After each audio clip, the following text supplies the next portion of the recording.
Hi, my name is Adam Walls, and I'm an award-winning makeup artist. You may have seen my work in DTF St. Louis.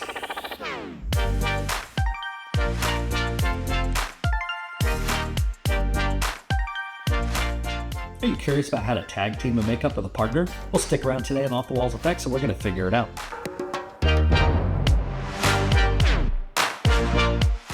All right, so welcome back. This is our part 2 of the fairy makeup that we started on our last episode where we kind of built everything and set it up for Jillian. Of course, we had that little curveball thrown in. And so now here we are, Amanda, still in the hot seat. Hi, everyone. But then we also have Kimmi, who is our hair department head on our current show. And so she's coming in to kind of help us out and to kind of do something fun with Amanda's hair because, as Amanda stated in the last video, she hates hair. And let's face it, other than like putting my kid's hair up in a ponytail, I don't have that experience. So we're going to get into this today and we're going to start going. We're going to go ahead and pull some ears out and get that going. Kimmi's got her iron set up and she's got her products ready. We're going to do a little bit of makeup. We're going to do a little bit of effects. And even though that first episode we were talking about tag teaming the makeup with a partner, so instead of Amanda being the partner that I was going to tag team the makeup with, it's going to be Kimmi this time. She's going to kind of be back here while I'm up front, and we're going to do that like two-person dance that a lot of times you end up doing when you're doing a makeup like this. It's going to be great. Yep. It's going to be fun. It always is. So I guess with all that said, let's go ahead and get into this. Yeah. So what are we doing first? So I'm going to move this hair out of the way, all the way back here to the back of the ear. Probably. I mean, I feel like the more hair out of the way, the better. Because the ears just like these one tiny hair. And it'll be ruined. Messes you up. Or we're going to be cutting the hair off, which I don't think you want. I mean, I'll sacrifice for the art. Adam and I did a movie called Noel, and we were in background together, and it was like, the North Pole. So we had this day where we had, how many kids were there? There was Like 30 or 40. Yeah, it was a lot. We had to put ears on kids, and a lot of them weren't small enough to put on them. You remember that? So it's like trying to fit these huge ears on these tiny little ears. I had this one kid that would not sit still, and I was like, I finally just gave up, and like the ears were kind of lopsided because I was just like, I just got to get these things on. Well, that was the thing. Whenever you're dealing with anything generic, a lot of times you're just trying to figure out, okay, how can I make this work? Make it what work. can I tuck in what spot? And what can I cut? And it's challenging. For sure. It was a fun movie to do, like tons of blush on, and because they had like the little rosy cheeks. Amanda, you got great ears for it. I know, I tried. I grew 'em myself.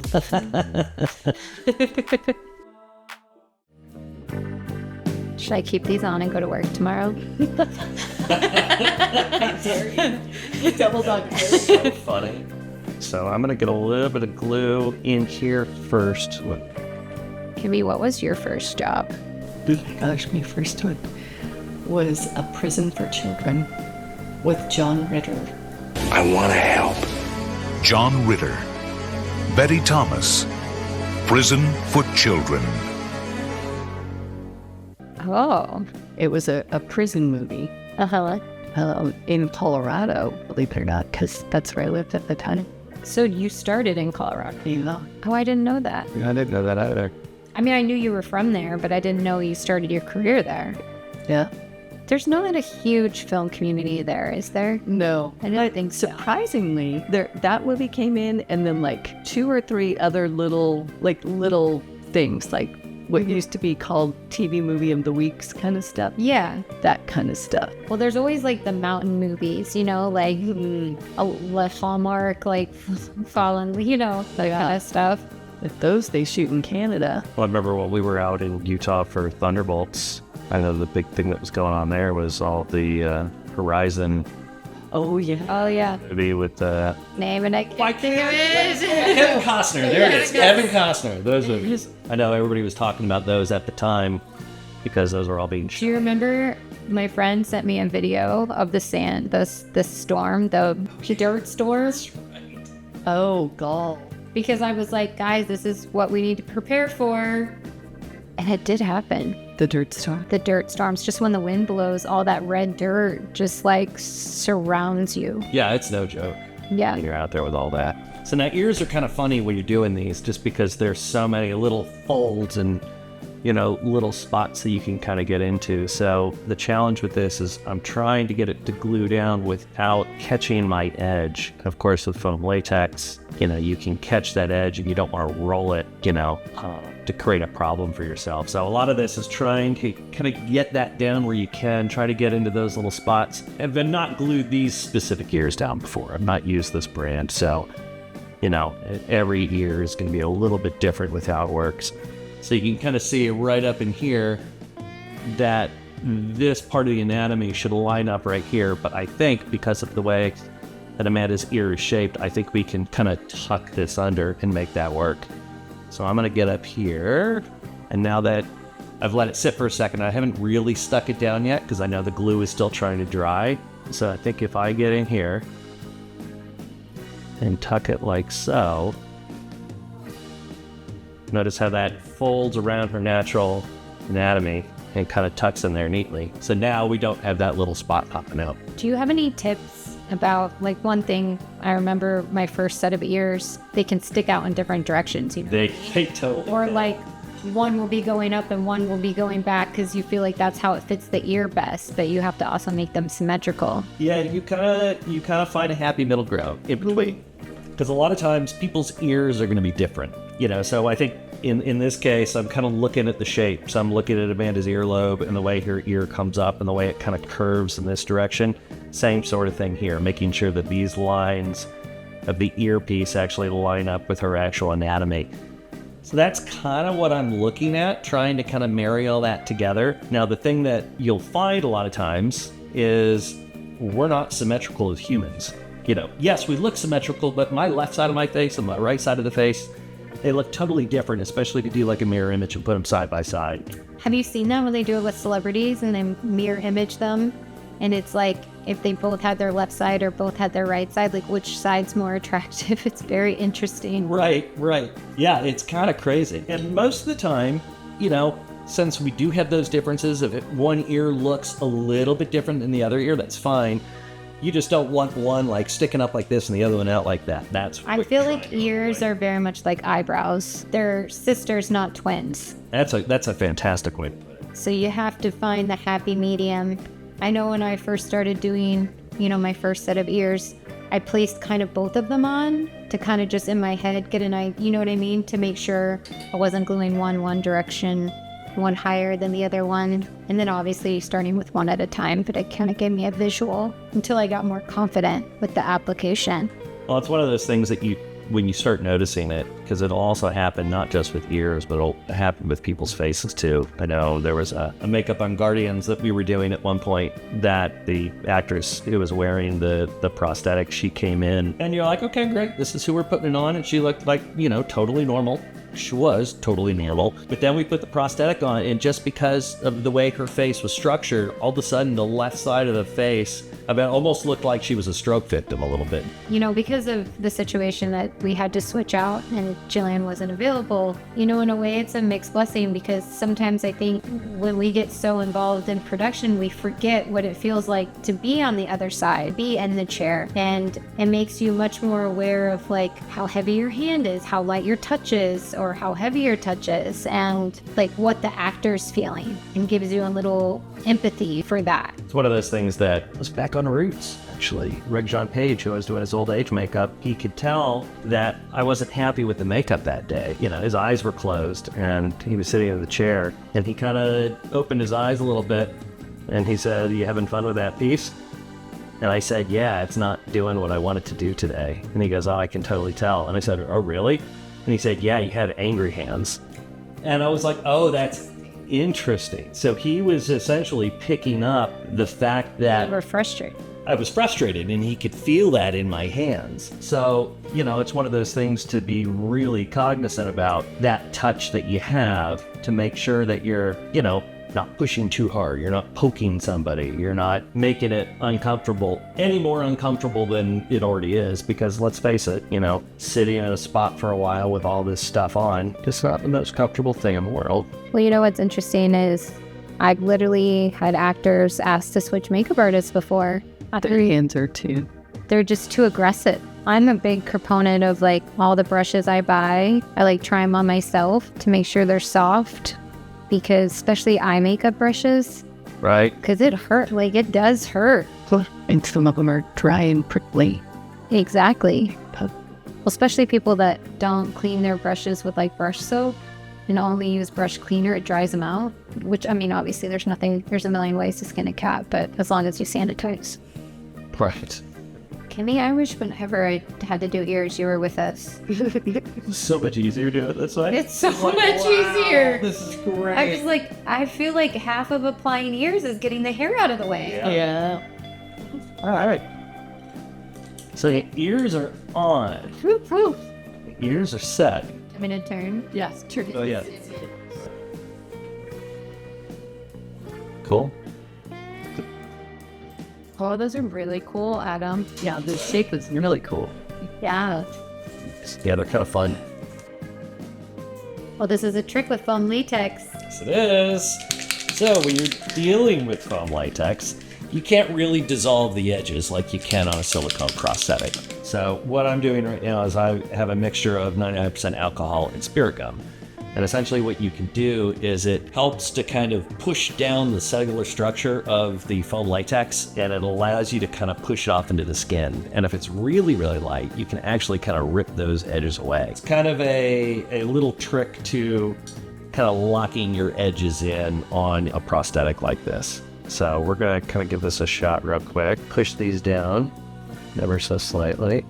Do you mean it kind of melts into the skin so that it part of the ear? Like Yeah. literally the ear. With sometimes it's like, because on silicone, depends on what it's encapsulated with. If you use alcohol or if you use an edger, but foam, that doesn't work.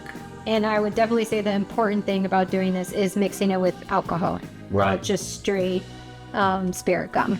Because the alcohol helps it melt into it a little bit. I think the Just the glue out. I think the glue just needs to be thinned out. Right, just enough to thin it. So Kimmi, did you always want to do hair? What was the thing that you were like, oh yeah, I got to do this? Yeah, I did actually. I worked at my brother owned a hair salon, and so I worked there since I was 13.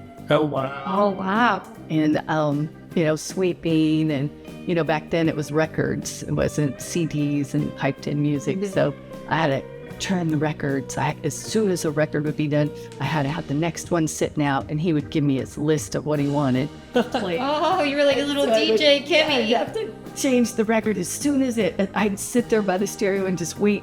And then as soon as it finished, I'd hurry up and change it so there was no delay.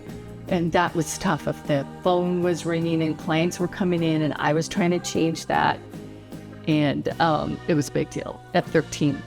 Well, yeah, that's awesome though. But yeah, So your brother was older. yeah, he was 5 years older. Oh, fun. Yeah, he went to barber school. So he was a barber and he opened a salon, and it was right at the start of booth rentals. So like what people know now is salon, a solace. It's like that. It was a little booth space. And they rent from the owner. You're still in the same salon. He still takes care of, your back bar supplies and your towels and all that stuff. Yeah, it's like paying rent. Yeah, it's Yes, paying. and like an apartment. But Yeah. you're all in fun, like living Yeah. space. Yeah. So then, did you go to hair school? And then I got a scholarship in high school to go to cosmetology school. And at that time, I thought I wanted to do makeup because he was a hairdresser. I was like, well, maybe I'll do makeup since we have a hairdresser in the family. And he was like, oh, no, you're going to do hair. So, it'll be all inclusive in cosmetology, hair and makeup. But, because Yeah, but they do like in cosmetology school. They literally do like a day. Yeah. of makeup. It's not a big It's kind of a joke. yeah. So I did beauty school and bam. That's Working at a salon as a hairdresser. so funny. So it's I find it funny, like we were having this conversation in the last video, Amanda, going to hair school first and realized you didn't like it, and then go into cosmetology. Which I went to hair school in Colorado too, Kimmi. Yeah. Yes. Oh, that's funny. Mine was Midwest Beauty. and Wheat Ridge. Yeah, and I went to Tony and Guy in Colorado Springs. Yeah, that's right when they first opened Tony. Those were like mentors. They were a different salon, like just a beauty school before that. And then they got the ownership of, the partnership of Tony and Guy. And at that time, there was only like 4 schools. Yeah. Like there was the one in New York, and I think there was one in Texas. Yeah, the Texas ones. So what are you doing right now, Adam? So this is a little prosade cream you can use. There are a whole bunch of different products that are out there. There's stuff out there called Mel Gel. There's stuff out there called Bondo. This is just kind of what I had. You can use any of those things. But essentially what this does is this helps to bridge the texture gap, so to speak, between the skin and the piece. So also it kind of helps to lock it in because this is just a thickened prosade. So it is a glue. It is sticky. But it just kind of helps to, make that transition seamless. And is that why you're using a red circle sponge that you've cut down instead of an orange sponge, because the cellular pockets are smaller? Yeah. You're trying to give it like a skin texture? These guys are great because you're absolutely right. The skin texture that you're going to get, it's not huge, little droplets. It's just little tiny bits of texture. So this is a really good, it gives a very nice texture to kind of bridge that gap. And they come in like a circle, and they're like flat. And then usually we cut them and shape them into like small little round pieces. Right. So there's no hard edges. So if you follow the link in my bio, you'll actually find a link to pick these up on Amazon. Check the link in the bio. Finish that where dial. Is that going? That's the band. We were having a conversation about this yesterday, 2 days ago, 3 days ago. This is on the lowest setting, because if we put it on the highest setting... I'll get blown into next week. Right. And you're going to fly off. And your hair department head will murder you. Yeah. I've not seen the angry streak in Kimmi, but I don't think I want to. I don't think I want to either. It's always the really nice ones that you gotta worry about. Ain't that the truth? Nothing that can't be fixed.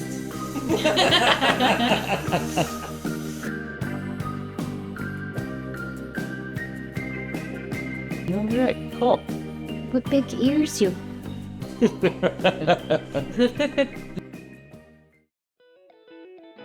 So what are you doing now? So right now, I'm going in with a little bit of PAX. And PAX is a paint glue combo. PAX is part acrylic and part prosade. It adheres to things like foam latex, and this is going to give us a really good surface to paint on. Of course, we want to match this to her skin tone, so I'm starting out with just kind of a generic PAX color to start, getting it somewhere close, and then I'm going to go in and neutralize over top of this to make it look like her skin. We're going to match her skin. Do you feel like with PAX you have to lay down the undertone first, or do you feel like you just go straight in with flesh tone first? I mean, I think it's kind of to each their own. I mean, I know some people really like to put an undertone. They really like to bring in those like coral sort of colors underneath, those mauve-y colors underneath. And I get the mentality behind that. But I've always found that whenever I'm doing something like this, if I go in with those colors first, I end up finding myself spending half of my time neutralizing the color I added down. So if I'm having to neutralize my color the whole time, then what's the point of putting it down to begin with? Mm-hmm. Especially if I can paint that color in. So I really like going in with the rose adjuster and the olive adjuster and the cool tone. Those are the colors I like to use the most when it comes to Illustrator paints. I feel like cool tone's such an underrated color for so many people, but it really does remove a lot of that orange that sometimes you get with Illustrator. Absolutely. I mean, any alcohol-based paint, not just Illustrator. Yeah, I always say that cool tone is and olive adjuster. Those are two almost magic colors where you can put those two colors down onto somebody, and then all of a sudden, if you're trying to color correct your prosthetic and you're having difficulty with it, the moment those two colors hit, all of a sudden it just like it goes bing, and just appears. It's really kind of a cool, it's almost like a magic trick. At least that's the way I think about it in my head. So what are you doing, Kimmi? I am using the InStyler, the small one, to create some texture in there and not have such a silky kind of look like your beautiful blue guy had this one. And just kind of have it go a little bit more on the ethereal, fairy type look that Adam is creating here. I think it's so cool. It's what happens is this rotates and then the brush goes around it, so it seals the hair and makes it really nice for keeping the hair shiny and sturdy. Do you remember in Thunderbolts, I feel like this scene that cut the pharmacy? And we were in a rotating room. Yeah, God, you're right. And so there was a scene in Thunderbolts that we were in a rotating room and stuff was flying. I mean, it was really awesome though. To explain it a little bit, it was a room that was on a gimbal. So they built the room here, and then you had a pivot table. So when they were ready and called action, the whole room would go like this, and everything would fall, including the actors. The problem is because you didn't have a horizon line for you to lock your eyes on, all the stunt folks in there were getting nauseous because it was playing with their center of gravity and where they felt they were in space, you know. I think everybody was taking Dramamine. Oh, it was like, oh yeah. Because they had like tons of test days. I mean, it actually looked pretty incredible. So I'm curious as why, because I was in the void. It was like a void space room. Yeah. The sets on that show are just pretty incredible. Well, how was it? Because you worked on Pirates, right, Kimmi? Yeah. So were you on the ships? We were, on the ships. And Did you get sick? well, I learned on the movie before that. Master and Commander, that you just start taking the Dramamine. Well, actually, it wasn't Dramamine. It was like Dramamine, it just didn't make you sleepy. Oh, okay. You take that and you just stay on that The whole day. the whole show. So 9 months on Master and Commander. Oh my gosh. That had to have been really intense. And you get stuck down below and And they were, That's when it's worse. did they use real ships on that, or did they build the ships? No, they built, but they also used a real ship, Oh, really? tall ship, Was it like an old one, like a Yeah. vintage one? old tall ship. Yeah. So what are you doing now? Powdering? Yeah, so because it is a glue, that packs that we put on, this powder is going to take away that stickiness, so this should have had enough time to dry. So that's why I'm starting over here. How do your ears feel? Big. I started with foam though. And I actually, for a small bit, worked in a lab that did foam, Oh. ran foam. Because usually you find most labs don't do both, or if they do, it's like completely different spaces because foam can contaminate silicone. Because what exactly does it do? I used to remember and now it's blanking. It's the latex component. The latex. So it's latex will inhibit a platinum silicone from setting up. So if you're using latex gloves, for instance, and you get a product like Third Degree and you're trying to put that on something, what'll happen is that will inhibit it from setting up. That's why it's very important to like know your ingredients. It's just like if you've ever put foundation on and it starts rolling, it's because your skincare or your primer, if you used one, doesn't mix with your foundation and what it's based out of. So you have to be careful. All right, so put a little final seal on these ears. Can I get that tea powdery haze? Started kind of going back here because I thought, No, just go to town. This is that dance that you do. I think I was just getting excited to start. No, do it. So Kimmi, when you're not on a project like Mayor of Kingstown, what are the other projects that you're usually working on? I know you're usually over at Dancing with the Stars, and how long have you been on that show? This year it'll be 20 years. So 3 of 35 seasons. Wow. That's incredible. It's crazy. The hair is so glamorous. I love it. It's so fun and so creative. And then our creative shows, they always throw a lot of fun themes at us. Right. So we end up doing a lot of really cool wigs and special effects. And Can you do, like, I remember seeing a picture of you doing like a horse or something on whatever. yes, Was it a horse? yeah, Yeah. it's a donkey. A donkey. Oh, Shrek? Shrek. Oh my gosh, did you do a bunch of Shrek ones? No, Like, you- just donkey? him. Yeah, just the donkey, and Mom. it was really fun. Yeah, that was a cool one. So how does working on a show like that differ from, say, doing a dramatic television show? I mean, how does your process change, especially as like a department when you're jumping into something? How does that change how you would tackle a show like that? Well, it's live. Do you get to do test makeups?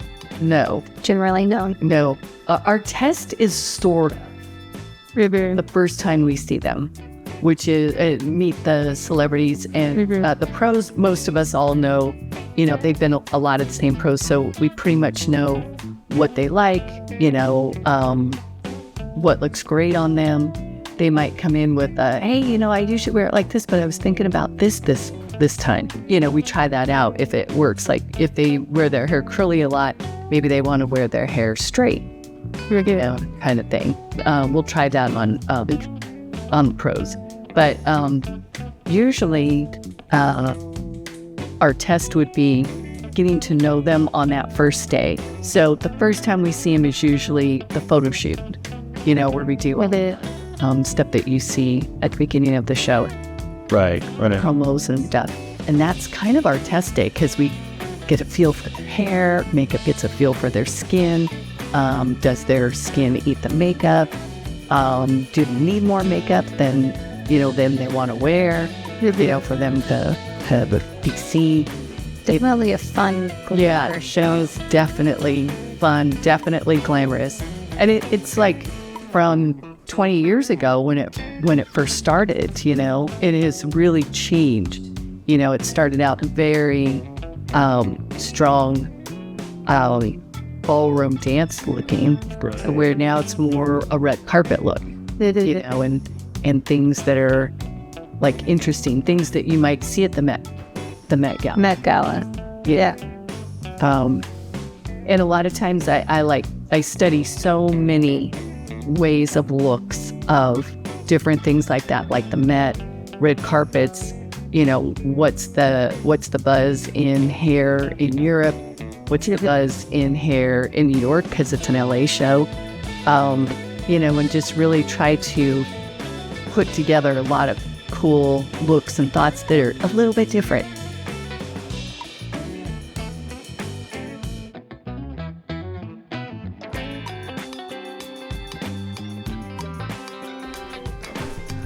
This is very relaxing, guys. I know. You know how, like, it takes a minute and then you're like, oh. I can relax now. Just gotta. Maybe this sitting in the chair isn't such a bad deal after all. We need a sip break. Like I've got one sip left. Thank you. We decided to get fancy and mimosa it up. So we're going to underpaint a little bit.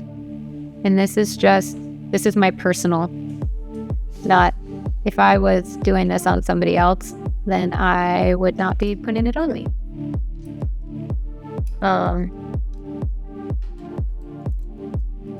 And just underpaint a little bit. And then buff it into the skin. And this is Rare Beauty. And you could tap it in with a beauty blender. The nose is small, so I don't really need the side contour. But if somebody did need more definition, you can go down the nose as well. And that just gives a little, and then we'll lay foundation on top.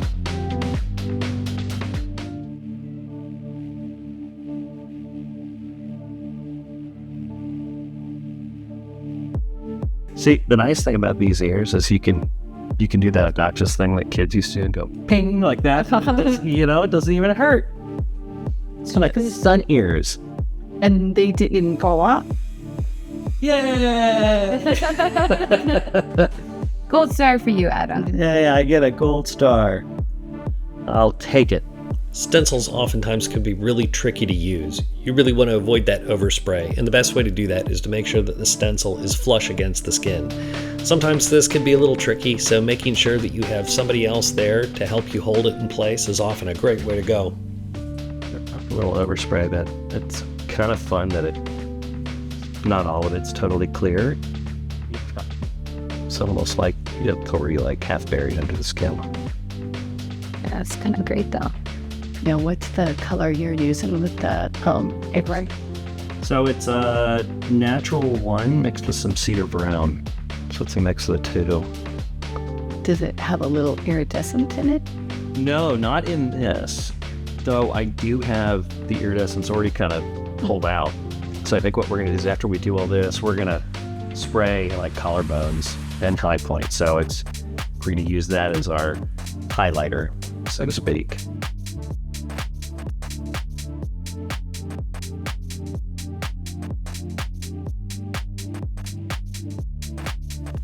Cool.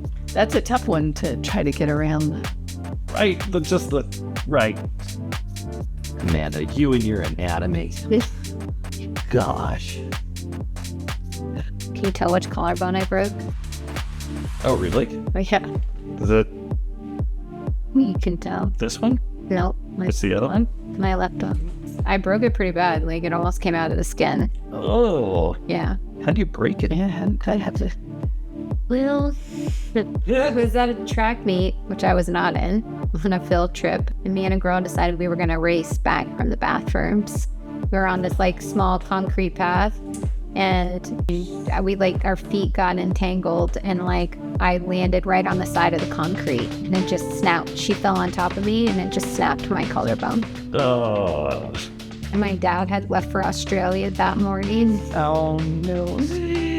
And my mom was in Haleiwa working, and she had to come all the way to the other side. It was so bad. Have you broken a bone, Kimmi? I have. A couple of years ago, I got hit by a car on my bike. No! What? Yeah. Kimmi is an avid bike rider. She is biking everywhere. Yes. I love my bike. But yeah, I was in the crosswalk, and woman looked right at me and just kept coming. And I went out of the way, and she followed me out of the way and hit me. And Really? I was a step girl at the time. I hit the car. My bike hit the car. It threw me off my bike. I landed on the hood of her car, rolled off the windshield, and landed. Oh my God. And I was like, then my foot was under the wheel of her car. And I was like, oh, hell no. And I moved my foot really quick, and she drove away.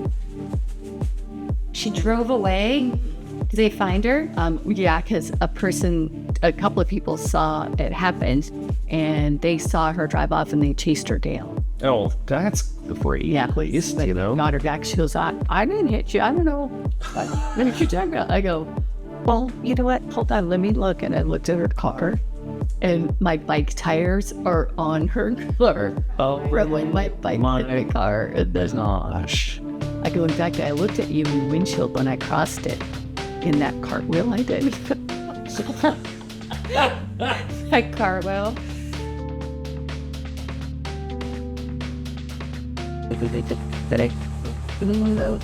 Yeah. That way it's keeping it more along your jawline and less up onto your cheek, which I think is one of the things that we learned from the test too. That. Cool.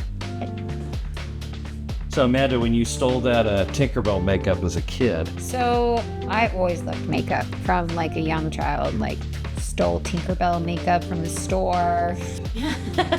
Is this what you had in mind? 100%. I love that stuff though. Did you ever have Tinkerbell makeup? No. Would you think? I love the idea of it. I really loved it.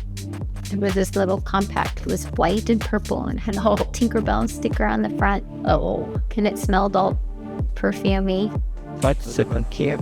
When airbrushing around an actor's eyes, be very, very careful, especially when you're using pigments that contain alcohol.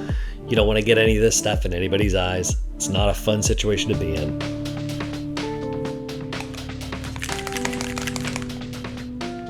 Have you ever started shaking it when you thought it was closed and it wasn't it? Oh yeah. And then paint goes flying everywhere? Oh yeah. That's the best, right? Yes. Oh, absolutely. You end up doing blood work or airbrushing when you decide to wear white to work? Right. Or is that just a me problem? So one of the things that I really wanted to do with this makeup is I wanted all of these vines and I wanted all of this greenery to kind of frame the makeup that we were putting on Amanda's face. By putting all this stuff on her arms and her shoulders and around the edges of her face, it essentially works as a natural frame to kind of highlight what we're doing in the middle. Makeup and makeup effects are really no different than any other art form. All of those art principles of form and shape and line, all of that stuff applies here. That looks like one vine all the way down your arm. It's cool. It's cool. Everything that we're doing here is essentially drawing your eyes to the focal point, which is in the center of her face. Her two eyes are the focal point that we're trying to highlight. So cool. That's very cool. Ooh. It's cool. Right. So this is Benetint. I think it's just the original rose color. Amanda's a really talented beauty artist, and I'm really glad we got an opportunity to let her do a little bit of beauty, even if it was on herself. It's always fun watching her work, and every single time I see her do something, I'm always learning a little something myself.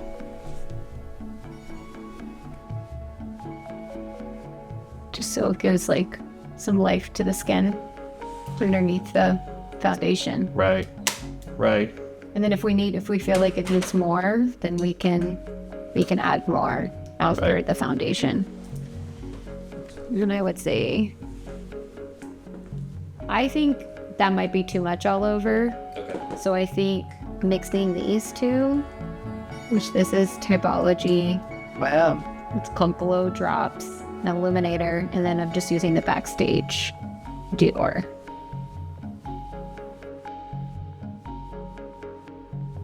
And I really don't want like a heavy foundation, so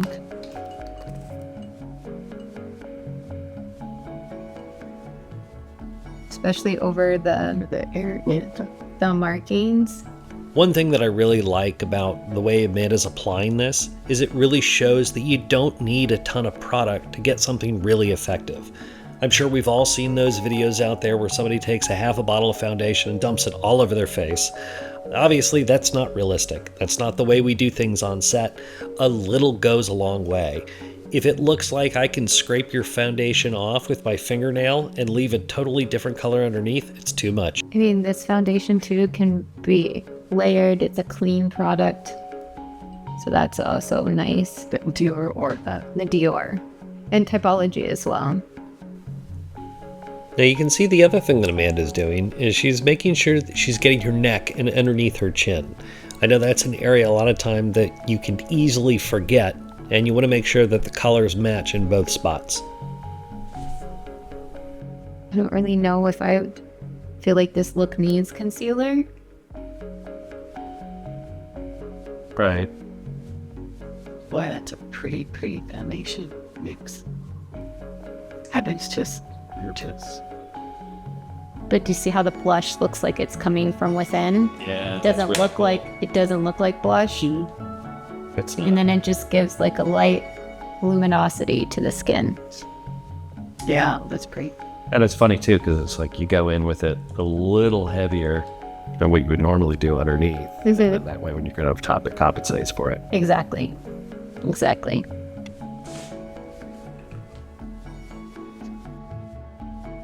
So I'm just brushing all the brows up, and then I'm going in. This arch brow pencil is incredible. You can see that it is flat, but it keeps its shape. This is one of those products that's really great for drawing individual hairs into your brow line. And especially in this case, since our character is supposed to be a little bit more natural looking, a little bit more wild, drawing in those individual hairs works really, really well for the makeup that we're going for.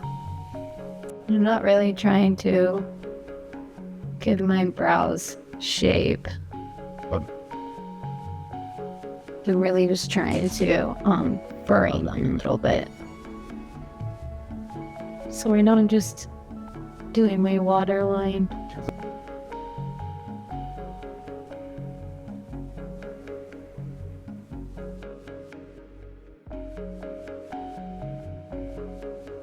And going with this light bronzer. And just because we're gonna put an iridescent over, but then this will give my eye some shape.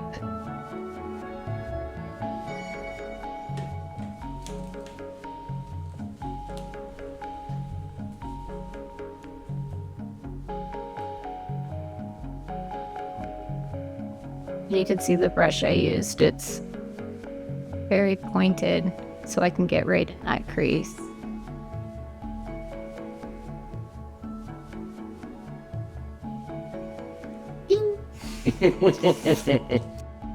Now these eyeshadows are a total experiment for both of us. These were a bunch of finds on Amazon that I just picked up, and we decided that we were just going to play with them and see what we got. And I think we got really, really lucky because the couple shades that I ended up picking up, they tend to work really, really well.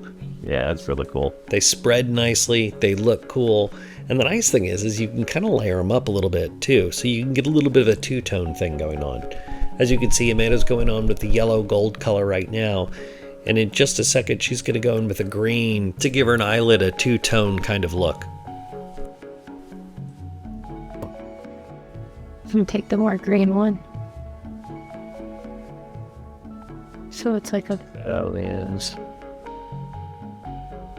So it's like a color. Earlier in the video, I talked about how the makeup on her arms and around her face essentially work as a frame, drawing your view in that focal point closer into her face.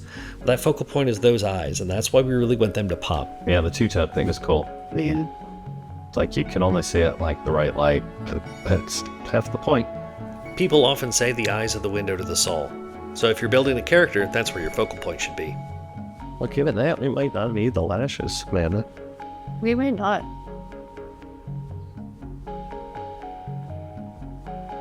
Because that pops a lot.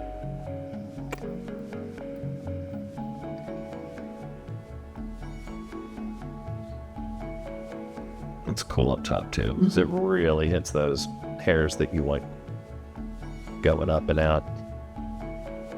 Sometimes you gotta improvise. Shit. I'm used to brow gel, so it's like clinging a little bit more where I'm not used to it, but That kind of works with what we're going for, though, you know? yeah. It does make it look a little bit more wild. It's not as clean and precise. Which is, you know, the entire point of this whole makeup. Right. Is to not be like super, like, glamorous, you know what I mean? I know we usually focus on makeup and makeup effects on this channel, but I do want to take a moment to look at what Kimmi's doing with the hair. She's doing some really incredible stuff back there.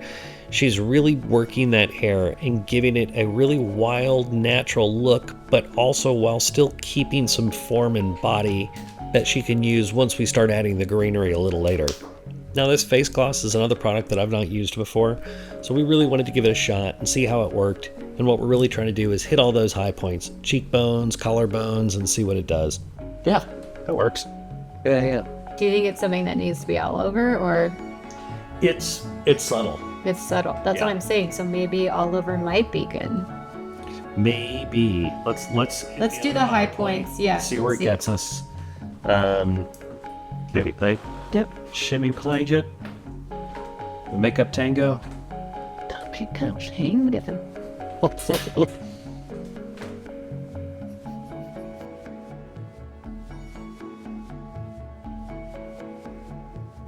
don't know if you can Kimmi, is it cool if she turns her head just a little bit? Yep. I don't know if you can catch it in the light at all. Yeah, catch a little bits of it. Yeah, that's cool. The other thing we wanted to do with this gloss is we wanted to make sure that went over all the areas that we airbrushed with those stencils earlier. We wanted to have those areas of the makeup almost look magical. We want her to look like a magical creature. So having those areas with a little bit of shine to them, I think only helps with that. I don't know what you're doing back there, but it looks cool from the here. It really does. Yeah. I'm doing another little, I did a braid going that way. And then I pulled that out. If we didn't know that this was going to be, I would have grabbed some braiding hair and then been able to really make a big braid up there.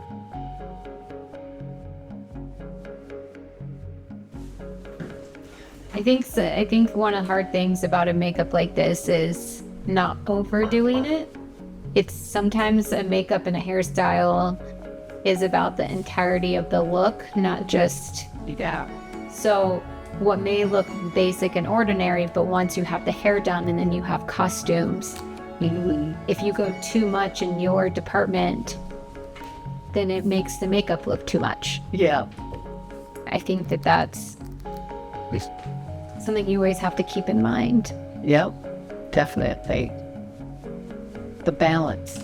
The balance Of it all. So if you remember from our previous video, when Amanda and I were making all the little greenery bits and all the different accessories that we were going to stick in the hair, Kimmi is finally getting her hands on those and is starting to add them to the hair, while Amanda and I struggle with some cheap, very, very curly eyelashes that she picked up on Amazon.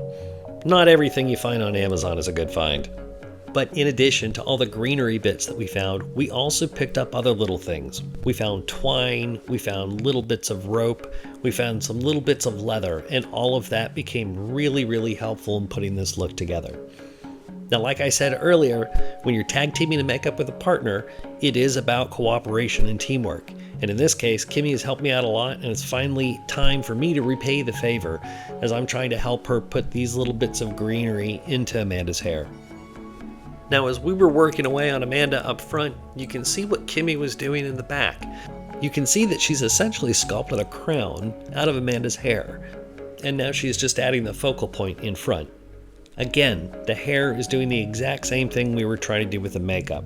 It's creating a frame, and thereby drawing your eye towards the middle to that focal point of her eyes, which is exactly what we want. Again, all of these aspects of the makeup and the hair all work in harmony to bring your eyes to that one point. And that's what makes a really successful makeup. By incorporating art concepts like form, line, shape, and color, you can use all of those things to draw your eye to where you want it to go. 1, 2, 3.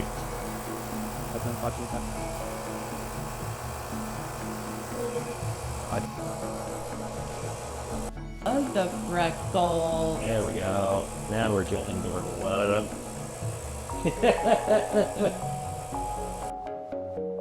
And if you're going to create a character that lives outside, you might as well give him some freckles. Oh my gosh, I love it. Isn't that cool? I think maybe I should tap a little bit more blush in. Yeah. Do you have a little bit left in the cup that we could draw some, like right here? Yeah, absolutely. Yeah, we could do a couple little darker ones up there so it kind of pops. And I think maybe just a tiny bit of blush and on my lips too. Now, it's really easy to look at a makeup like this and think, oh, that doesn't look too complicated. That looks like something that can get thrown together relatively quickly. But it really goes to show just how much time it takes to throw something like this together, especially if you're trying to figure it out for the very first time you're doing it. Kimmi's trying to figure out what works best in Amanda's hair, trying to figure out what pieces of greenery work best. I'm trying to figure out the best way to attach my dragonfly earrings and realizing that it's a little bit harder to poke through the foam latex than I had originally anticipated. But that's the thing. Essentially what you're seeing us do is you're seeing us do a test makeup. We're trying to make up for the very first time that none of us have ever done before. So essentially as you're going, you're trying to find the look. You're trying to figure out what works best. You're trying to figure out what frames the eyes best.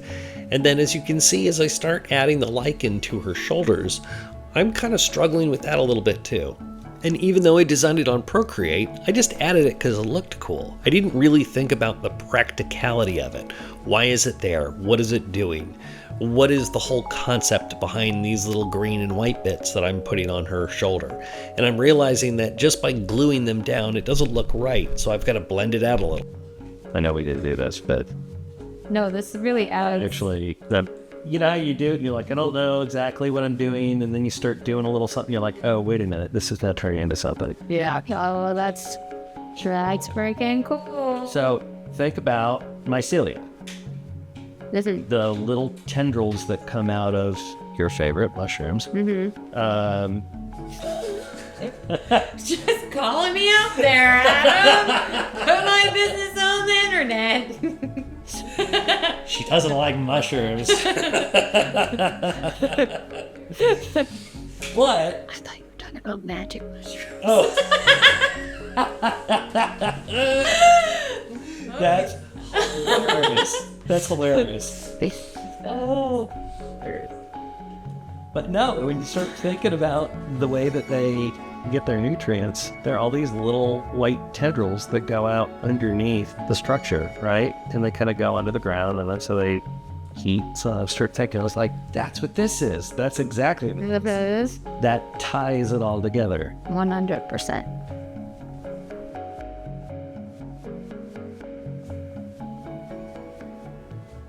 Sorry, it's really tickling. It's like the smallest brush. I'm like, not gonna laugh, not gonna laugh, not gonna laugh. One of those things where like a CIA torture method. Yeah, tie our hands up and tickle them. Right.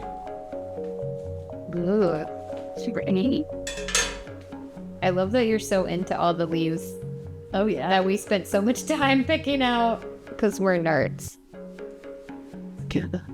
You should have seen me like draping it over me. That'd be so funny. Oh yeah.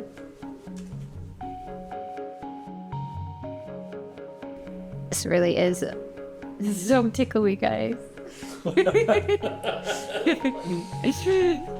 Now this is another one of those areas where you just need to know when to call it. You could sit and noodle this and draw little lines all over her shoulder all day long, but there does come a point where you've got to decide, okay, I'm done, and it's time to move on. I feel like I need to live in a tree. That would fit. that would fit. If I met you on the street, I'd think you do it. Yeah. Let's go to dinner, guys. Right. We could see what people say. Don't be jealous of my tree beauty. Little tree beauty. Tree beauty. that'll make a really nerdy Lord of the Rings reference, but you know, Treebeard and the ants would be very excited. And since her left side basically worked as my test, as you can see, the right side is going a heck of a lot quicker. It's amazing what happens when you know what you're doing the second time around. And so I essentially just copied what I did on the other side. Glued down the pieces, blended that out a little bit with some green, and did some white tendrils. you can just sit noodle these to the past and go, sorry. It tickles so bad. I'm distracted now. Okay. What? I'm distracted because I'm eating carrots. I'm not thinking about the tickly thing on my neck. All right. So the last thing, let's go ahead and spritz those high points. And even though earlier we hit those high points with that Kevin Aquan glow, I decided that we needed just a little bit more pop. I thinned out some of the pigments in my Skin Illustrator Alchemy palette, and I tossed that into my airbrush. So I added it to those high points and along her hairline. Lastly, we still owed those last few little freckles on her nose, so I went ahead and got out a really nice fine precision brush and started adding in those freckles one by one. Sometimes they can get a little dark, so you can thin them out with a little bit of alcohol, get in there, rub it around a little bit, tap it with your finger, and that'll kind of get it down. Or any of those freckles that are a little too light, you can get in there with that darker color, hit those individually just to kind of make those pop. But the key is make sure you have some variety. Make sure you have some light ones, make sure you have some dark ones. Me standing by for last looks. I had to adjust this one. goes a little on the nose. Yeah, get the bad jokes in. Get the bad jokes in. Yeah, I think we're there.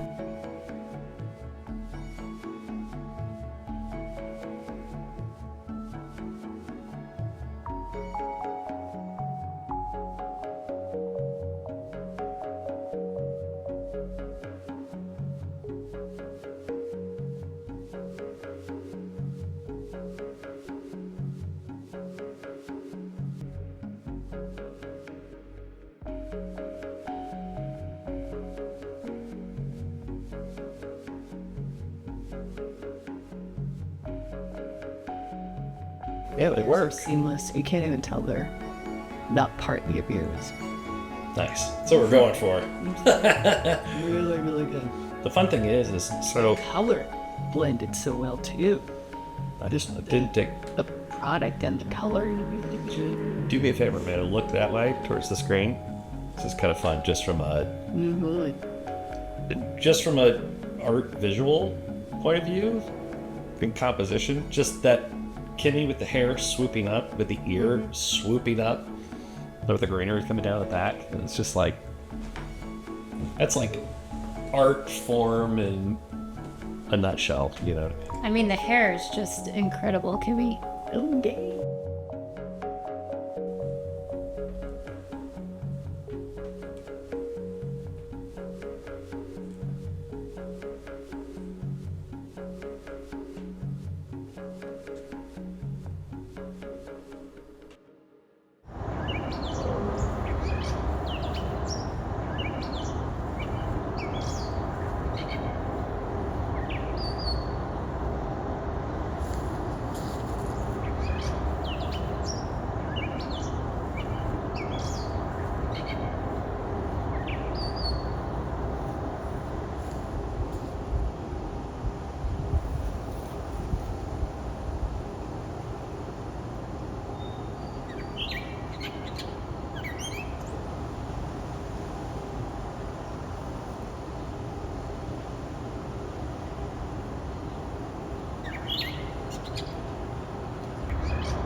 Well, there you have it. There's our tag teaming and makeup with a partner in a nutshell. Now you can kind of see that give and take that you've got with somebody else, trying to help them out when they need help, or they try to help you out when you need help. That's usually what makes a really good team. That teamwork is really, really key when doing a makeup like this, as you can see. Also, this video is a really good example of how you need to pivot, especially in this business when you have to pivot on a pretty regular basis. Things are not going to go according to a plan. Things are going to get thrown in your lap that you weren't expecting, and you just kind of have to roll with it. There are certain times where you can say, no, I can't do that, but then there are other times when you just kind of got to figure out how to make it work. And this is a really good example. We were on a little bit of a time crunch for this video. I knew I was going to be coming here to this job. I'm in a completely different location, as you can see. We knew we only had that weekend to get it done. So there was our restriction. There was our limit. So we had to figure out a way to get around that. And that's where Amanda came in. Amanda sat in the seat. We did the makeup on her. So just a little side note, obviously I'm in a new location and these videos are pretty labor intensive to put together. And obviously I do not have the facilities right now to kind of put these together. So I will still be putting content out. There will be stuff jumping on the channel. It's just not going to drop nearly as frequently as it used to. So still keep an eye out for new things. If you like this video, go ahead and hit the like button, subscribe to the channel, hit the bell, do all the things. That way you can keep updated for those videos when they do drop. And in the meantime, let me know what you think. What do you think about the makeup? Have you ever tried to create a character like that? Have you ever had to glue on some fake prosthetic ears before? What are some of the challenges that you ran into? Definitely let me know in the comments below. And of course, as I always like to say, stay safe out there and keep making cool stuff.